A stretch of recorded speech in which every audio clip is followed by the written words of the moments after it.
Il faut dire que cette activité est en lien avec la thématique qui est retenue donc, cette année, à savoir l'accès des femmes en matière d'entrepreneuriat agricole.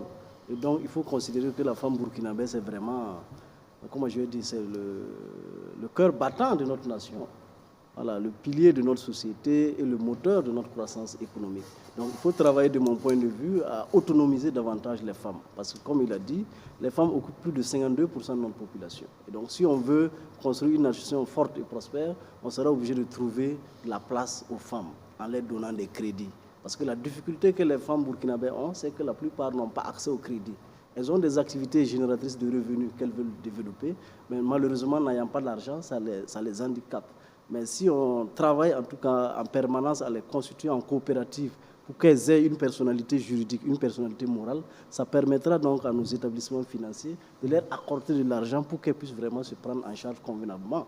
Vous savez qu'on est dans un contexte assez compliqué où il y a des femmes qui sont malheureusement des personnes déplacées internes qui ont quitté leur territoire et donc qui sont dans des territoires d'accueil. Et donc il faut qu'on invente notre génie créateur pour pouvoir trouver de l'emploi à ces femmes-là. Je pense que les réformes en cours dans le secteur agraire devaient pouvoir prendre en compte cet impératif parce que quand les terres seront donc immatriculées au nom de l'État, ça permettra aux acteurs étatiques, par exemple, de consentir des baux amphithéotiques au profit des femmes pour leur permettre d'exploiter des périmètres aménagés et de pouvoir donc nourrir les femmes.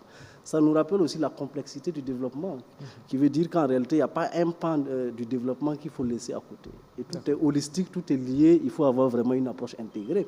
La question de l'eau me renvoie à une question d'architecture institutionnelle, parce que vous savez, de par le passé, il y a eu des moments où on avait cumulé, par exemple, le ministère de l'Agriculture avec le ministère de l'Eau et des Ressources animales, parce qu'en réalité, ce sont des activités qui sont liées. Vous pouvez avoir un périmètre que vous aménagez, mais s'il n'y a pas l'eau à côté, vous êtes un peu handicapé. Donc il faut travailler à faire des réformes dans le cadre institutionnel pour voir quels sont les regroupements stratégiques qu'on peut faire donc, au niveau institutionnel pour permettre d'avoir une homogénéité assez prononcée donc, par rapport donc, à toutes ces thématiques qui sont importantes. En tout cas, la femme a sa place donc, dans notre société. Il faut travailler à la rendre autonome de plus en plus. Il faut travailler à la permettre de se prendre convenablement en charge. C'est ça qui va impacter le vécu quotidien de nos compatriotes.